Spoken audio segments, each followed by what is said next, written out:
근데 저는 오늘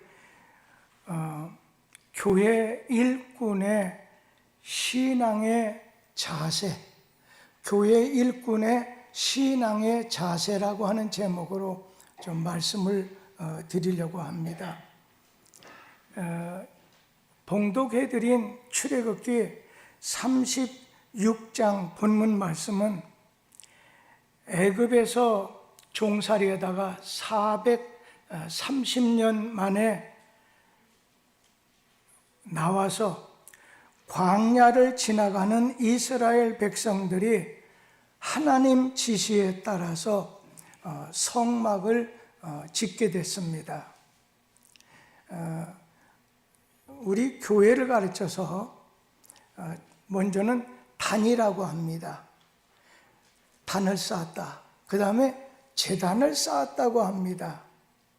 그 다음에 오늘 철막으로 예배당을 지어서 성막이라고 합니다. 그러고 난 다음에 자리를 완전히 정한 다음에 성전을 짓게 됩니다. 그 다음에 다른 나라에 포로로 끌려가서 회당을 짓습니다. 그러다가 신약이 와서 예수님이 내가 교회를 세우리니 교회가 세워지게 됩니다. 하나님의 지시에 따라서 성막을 짓게 됐는데, 성막이라고 하는 말의 뜻은 하나님이 임재하시는 걸 상징하는 천막을 이 성막이라고 합니다. 또 이 성막을 하나님을 만나 뵙는 철막이다 해서 구약에 보면 회막이라고 하는 말이 나올 것입니다. 또 이 성막이라는 좀 영적인 속뜻이 있다면 하나님 앞에 예배하는 성도들의 모형을 가르쳐서 성막이라고 합니다.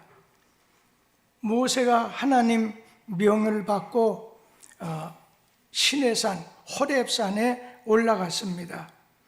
시내산에 올라가서 여러 날 기도하는 중에 두 가지 은혜를 받게 되는데, 하나는 돌판에다가 율법 10계명을 새겨진 것을 받게 되고, 또 하나는 성막 짓는 계시를 받게 됩니다.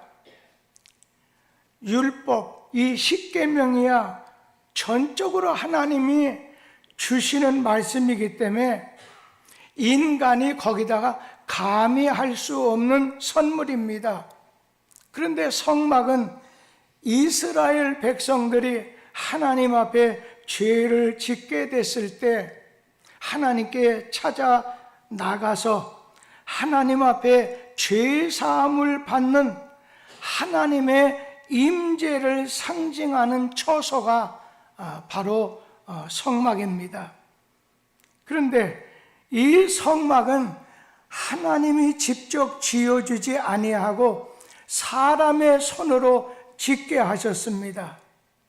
여기에 의미가 무엇이 있겠습니까? 성막은 하나님이 직접 지어주지 아니하시고 사람의 손으로 짓게 하셨습니다. 거기에 의미가 뭐냐는 거죠. 하나님을 만나고 하나님을 섬기는 일은 너희의 정성과 너희의 노력이 필요하다고 하는 말씀이죠. 출애굽기 말씀은 1절에서 24장 말씀까지 보면 애굽에서 나오는 이야기와 10계명을 하나님께 받고 율법을 받는 말씀이 24장까지 말씀이라면 25장에서 출애굽기 마지막 40장까지는 성막을 만드는 이야기가 기록이 되어 있습니다. 그 중에 출애굽기 25장에서 31장까지는 하나님이 성막을 만들라, 성막을 만들 때 이렇게 만들라 말씀하십니다. 그리고 출애굽기 35장은 성막을 만드는 데 필요한 오늘 여러 가지 예물, 여러 가지 물질을 가지고 나오는 이야기가 기록이 되어 있습니다. 성막을 만드는 일이 시작이 되니까 백성들이 아침마다 자원하는 예물을 연회해서 계속 가져오자 너무 많이 가져와서 모세가 이제 그만 가져오세요. 하나님께 봉헌하는 것을 중지하는 명령을 내리게 됐습니다. 그리고 오늘 읽어드렸던 출애굽기 36장에 들어와서는 성막을 건축하는 기술자로 부사렐과 오홀리압을 선발해서 드디어 성막을 짓는 일을 착수하게 됩니다. 여기서 우리가 성막을 짓는다고 하는 것은 영적인 뜻으로, 다른 뜻으로 말한다면 하나님 성전을 건축한다는 건 하나님의 일을 한다는 그런 말입니다. 교회 안에는 일을 할 때 한 5 종류의 꾼들이 있다고 합니다. 주님을 따르는 신자 중에는 5 종류의 사람이 있다는 거예요. 첫째는 일꾼입니다. 일꾼은 일을 사랑하는 사람입니다. 이 일을 하면서 보람을 느끼는 사람입니다. 근데 오늘 싹꾼은 품삯, 일해 준 다음에 받는 품삯만을 생각하는 사람입니다. 오늘 일꾼은 일을 사랑하고 오늘 일하는 사람입니다. 그런가 하면 또 하나는 말꾼이 있다고 합니다. 말꾼은 말만 하고 행동하지 않는 사람입니다. 예수께서는 외식하는 바리새인들을 향해서 말만 늘어놓는 말꾼이라고 말씀하셨어요. 그래서 예수님께서 너희들은 무엇든지 저들 말하는 것은 행하고 지키되 저 바리새인들의 행위는 본받지 말라.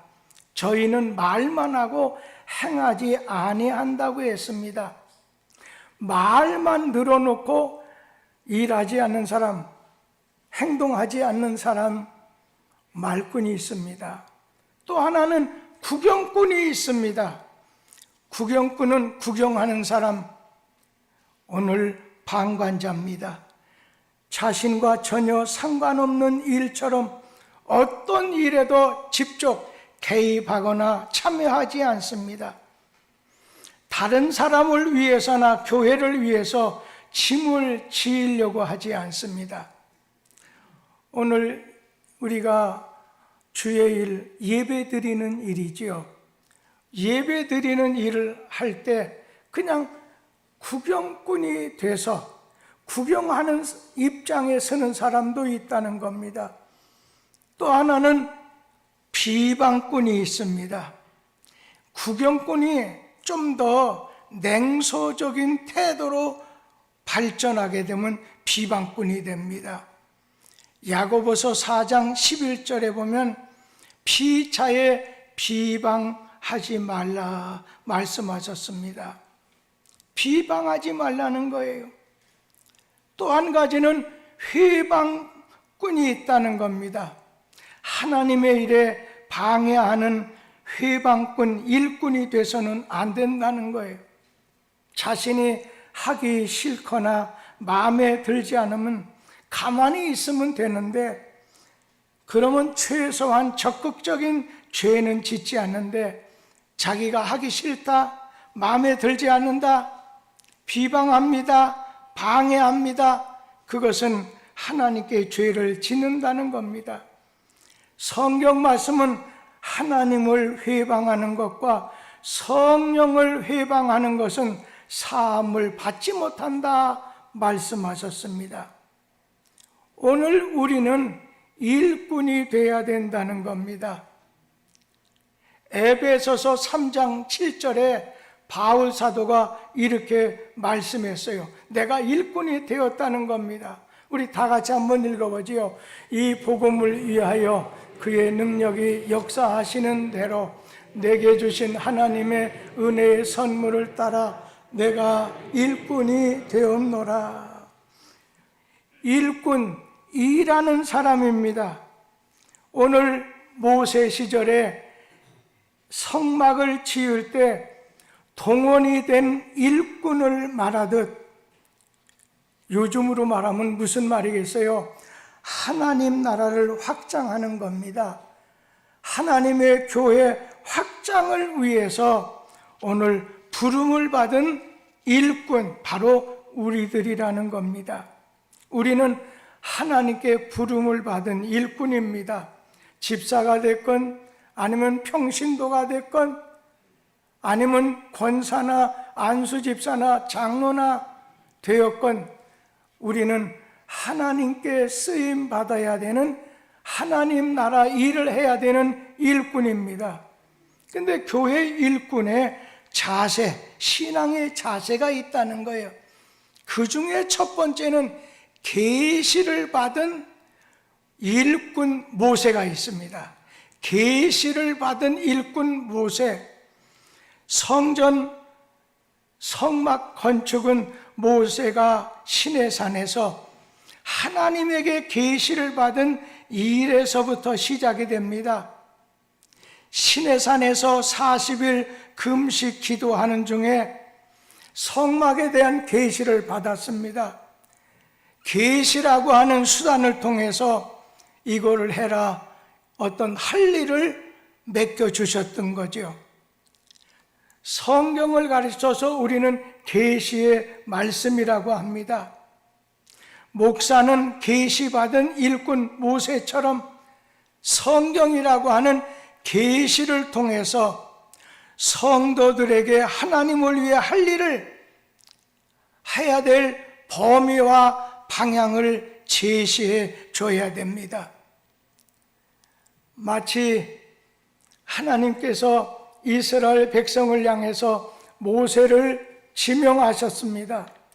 모세에게 말씀, 계시를 주셔서 너희들이 가야 될 건 가나안이다. 가나안 방향을 가리키라는 거예요. 가나안 방향으로 나가게 만들라는 겁니다. 계시, 하나님의 말씀을 받은 일꾼 모세. 그런가 하면 또 하나는 지명받은 일꾼이 있습니다. 하나님은 성막을 건축하기 위해서 지명해서 사람을 부르셨습니다.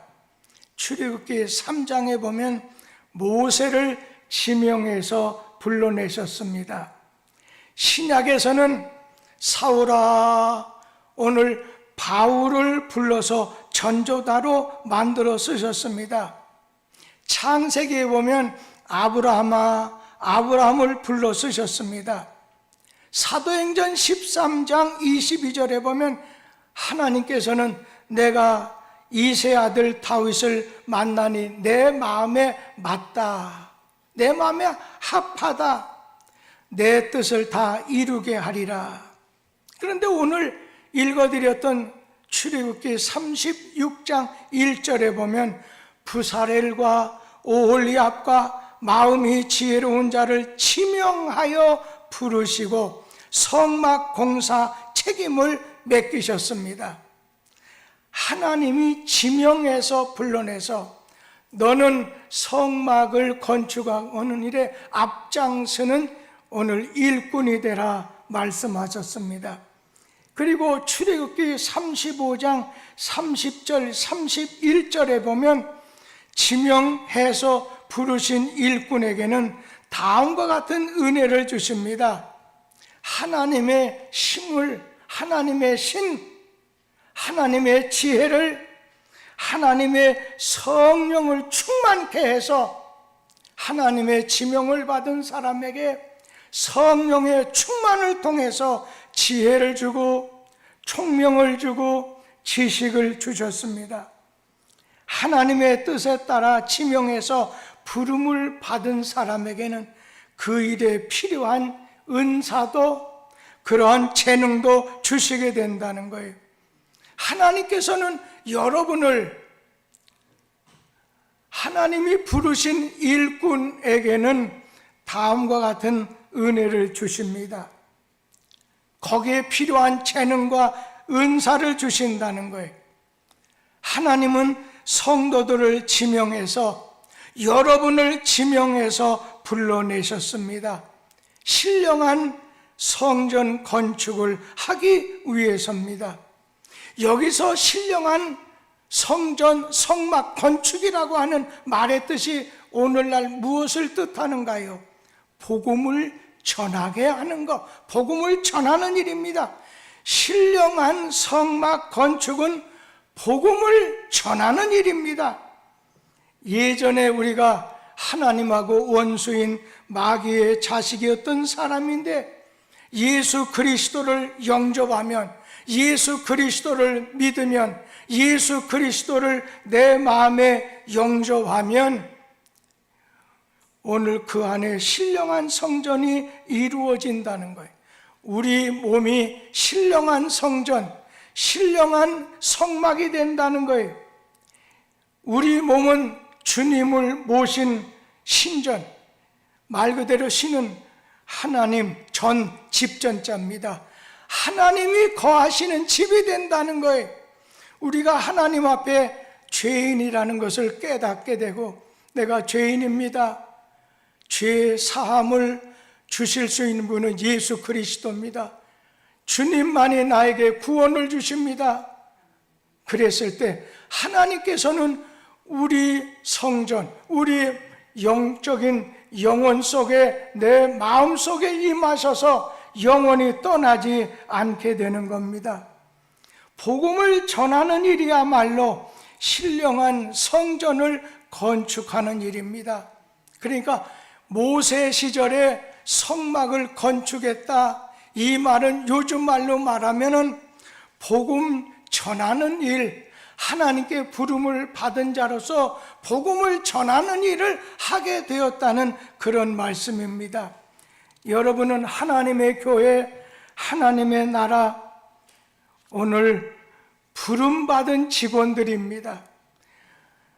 오늘 대사관에, 그리고 본점이 있으면 지점이 있듯이 하나님 나라가 본점이라면 우리 자신 예수 그리스도를 내 마음의 구주로 모신 사람은 바로 지점에 해당합니다. 예수 그리스도를 내 마음에 모신 사람, 성령 받은 사람은 이 땅에서 오늘 성막을 건축하는 일, 복음을 증거하는 일을 애쓰고 힘써야 된다는 겁니다. 계시를 받은 일꾼, 오늘 모세가 있는데 거기에 반해서 자원하는 일꾼이 있다는 거예요. 자원하는 일꾼, 성령의 감동을 받으면 자원하는 일꾼이 됩니다. 자원하는 일꾼은 성령의 감동을 받은 일꾼입니다. 교회에는 성령의 감동을 받은 자원하는 일꾼이 있어야 됩니다. 목사가 아무리 외쳐도 감동받는 사람이 없다면 교회 일, 하나님의 역사는 일어날 수가 없습니다. 바울이 빌립보에 가서 강가에서 복음을 전하게 됐을 때 루디아라고 하는 여자가 말씀을 받았고 그에게 감동이 임하게 됐습니다. 그의 마음속에 예수 그리스도를 말씀을 받게 됐습니다. 사도행전 16장 14절 말씀을 우리 다 같이 한번 읽도록 하겠습니다. 두 아디라시에 있는 자색 옷감 장사로서 하나님을 섬기는 루디아라 하는 한 여자가 말을 듣고 있을 때 주께서 그 마음을 열어 바울의 말을 따르게 하신지라. 여기 말씀 보면 바울이 하나님 말씀을 들을 때 하나님께서 루디아의 마음을 여셨다는 겁니다. 하나님이 여러분의 마음을 열지 않으면 하나님 말씀 받을 수 없습니다. 내가 믿고 싶어도 믿어지지 않는데 믿을 수 없는 거고, 내가 하나님의 말씀이 믿어지는데 스데반처럼 돌에 맞아 죽게 된다 하더라도 믿어지는 건 막을 수가 없는 것입니다. 오늘 루디아는 성령의 감동을 받게 되자 자기 집을 복음 전파의 장소로 내놨습니다.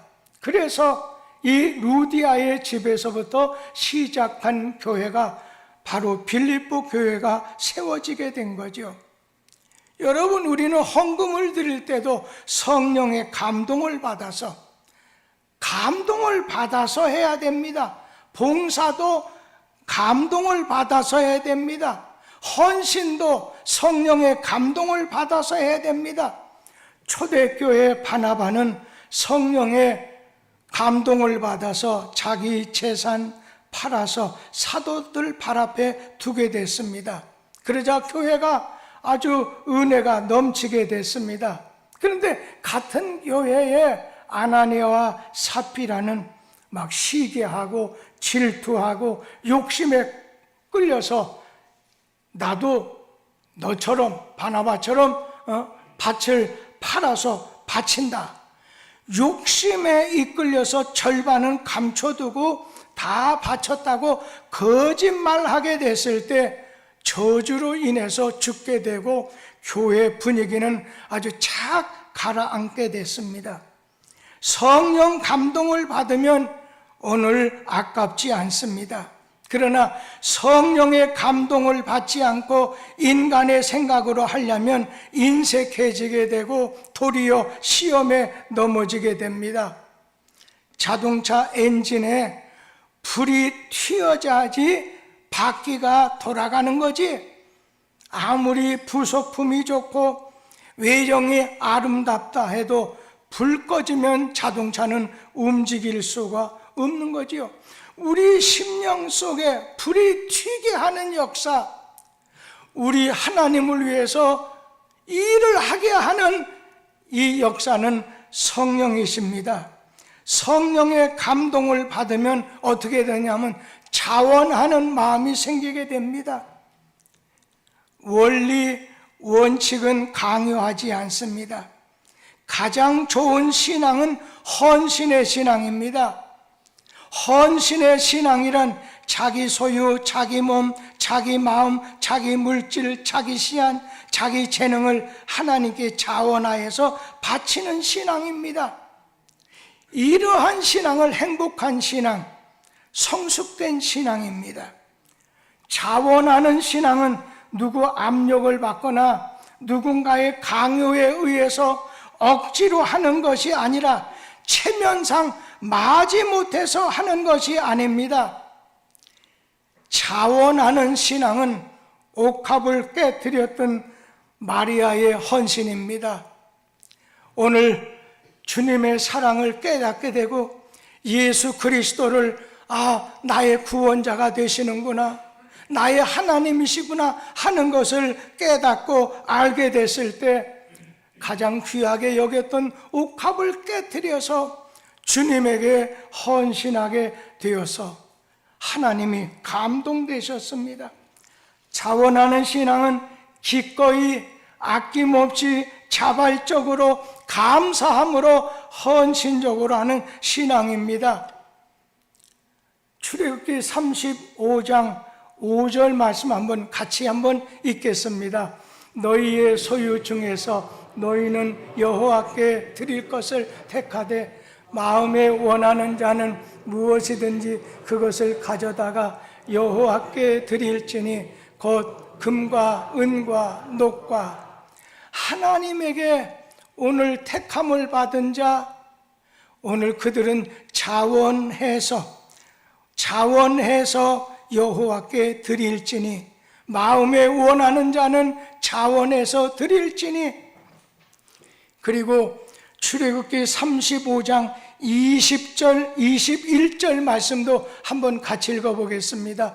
마음이 감동된 모든 자와 자원하는 모든 자가 와서 회막을 짓기 위하여 그곳에서 쓸 모든 것을 위하여 거룩한 옷을 위하여 예물을 가져다가 여호와께 드렸으니 마음이 감동한 자, 자원하는 자 여호와께 드렸으니 35장 22절 말씀도 함께 읽도록 하겠습니다.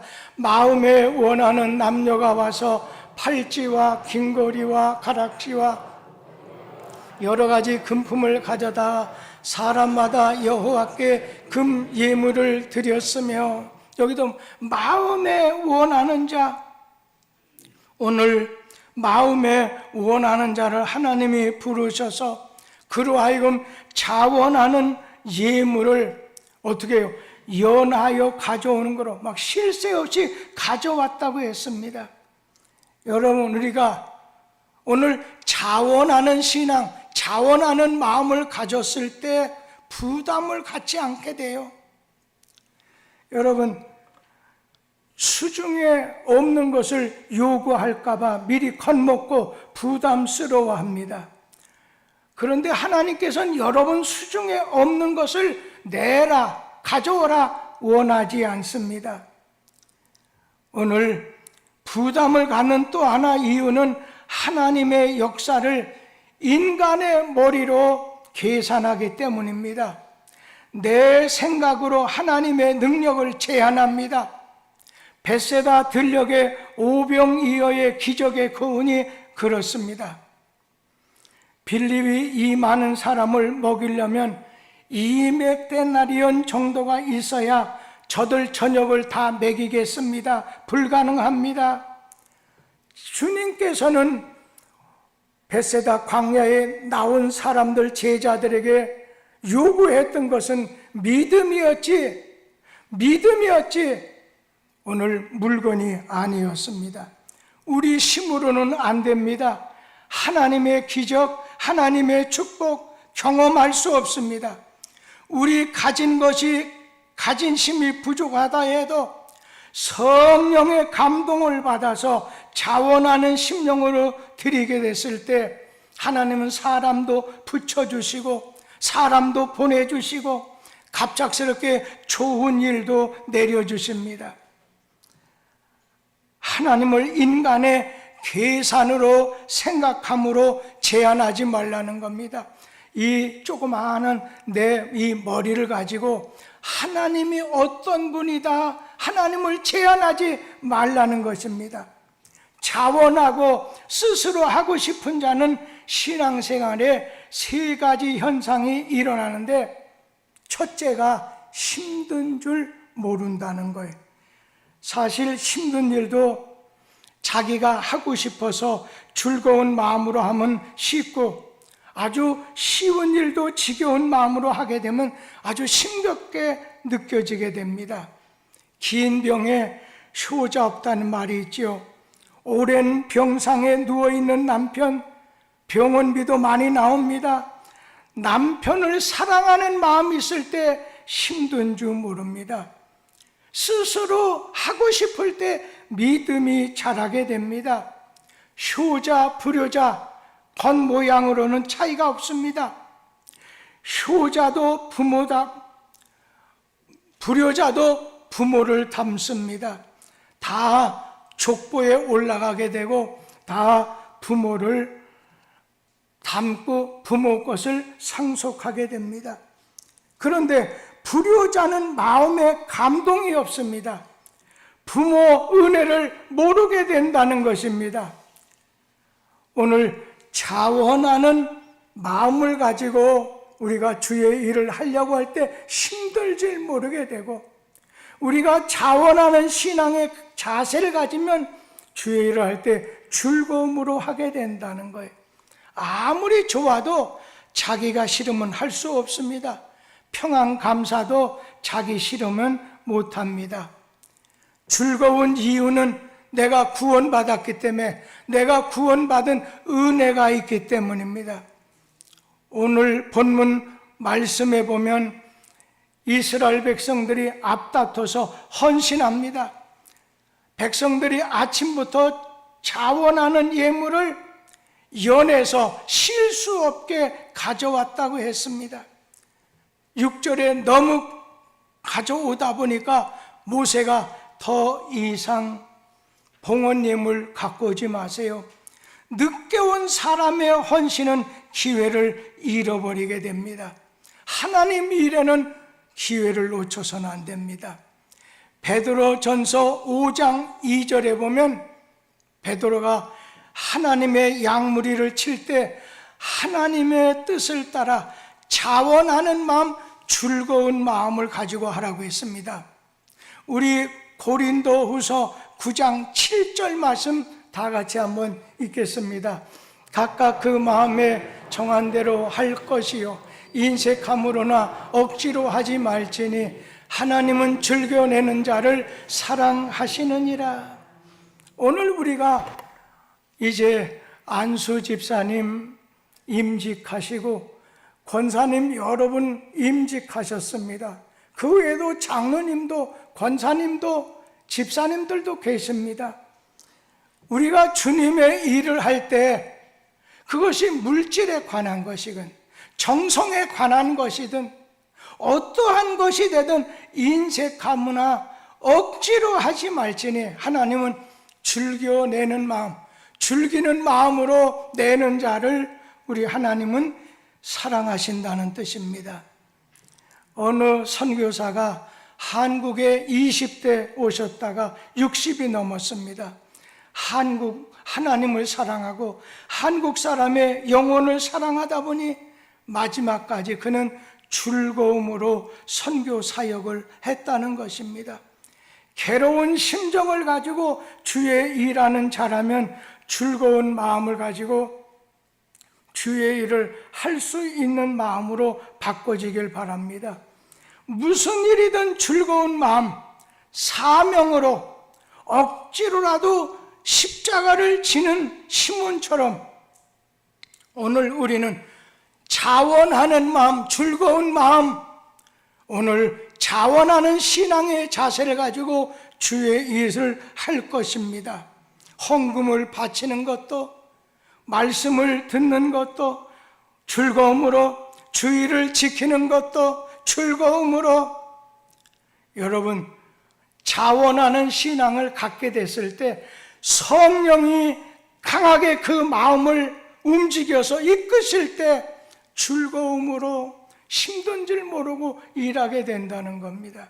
마지막 한 말씀은 자원하는 신앙의 자세는 지루함을 느끼지 않게 된다는 거예요. 내가 예수를 믿고 충성하고 싶은 마음이 있으면 천년이 하루같이 지루함을 모르지만 예수 믿기 싫은데 억지로 믿고 충성하기 싫은데 억지로 충성해야 된다면 하루가 천년같이 지루해질 것입니다. 야곱이 마음에 든 라헬 아내를 맞이하려고 14년 세월을 지루함 없이 그 라반을 위해서 그 라헬을 얻기 위해서 봉사했습니다. 창세기 29장 20절에 보면 이 야곱이 라헬을 이제 연애하는 까닭 하면서 7일을 수일같이 지났다고 했습니다. 서울에 있는 교회 중에 새벽기도 제일 많이 나오는 교회가 명성교회라고 하죠. 이 명성교회 매년마다 바뀌는 표가 있습니다. 그런데 명성교회가 존재하는 날 계속해서 오늘 앞에 붙여놓는 주보에 나오는 표가 있는데 7년을 하루같이 7년을 하루같이입니다. 오늘 야곱이 라헬을 사랑하다 보니까 그냥 7년을 하루같이 봉사했다는 것입니다. 자원하는 일꾼은 힘든 줄 모릅니다. 지루하지 않습니다. 모든 직분을 성령의 감화받아서 스스로 하고 싶어서 자원하는 신앙을 가지고 일하면 하늘의 상급도 하나님 영광도 기다리게 됩니다.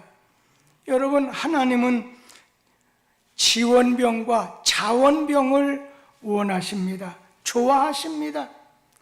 돈 주고 사오는 용병이라든지 억지로 끌려오는 의무병은 싫어하십니다. 하나님은 즐겨내는 자를 사랑하시느니라, 아주 좋아하시느니라. 사랑하면 그냥 주고 싶고 또 주고 싶습니다. 아깝지 않습니다. 달라고 안 해도 자꾸 주게 됩니다. 큰 것이 됐건 작은 것이 됐건 비싸면 상관없습니다. 헌신의 신앙으로 사용되는 자원하는 신자, 오늘 헌신의 신앙으로 사용되는 교회 일꾼이 되라는 것입니다. 오늘 이 자리에는 이 말씀이 꼭 필요한 분이 계십니다. 장로님, 안수 집사님, 권사님이십니다. 그런데 오늘따라 교회에 나온 지 얼마 되지도 않는 저 사람은 이 말씀 듣는 것 때문에 시험이 들 수도 있겠구나. 그런데 하나님이 오늘 그분에게 이 말씀을 특별하게 들을 수 있게 한 것은 앞으로 하나님이 귀하게 쓰실 뜻이 있기 때문에 하나님이 듣게 하신다는 겁니다. 제가 아침에 교회를 이렇게 나올 때 제 마음속에 오늘 하루도 하나님께 쓰임받으며 살게 해주세요. 30번 이상을 마음속으로 되뇌우면서 주의 전을 찾았습니다. 여러분, 앞으로 주님 나라 갈 때까지 하나님에게 쓰임받는, 그것도 자원하는 심정으로 쓰임받게 되는 복된 성도들 되기를 주의 이름으로 축복합니다. 기도하겠습니다.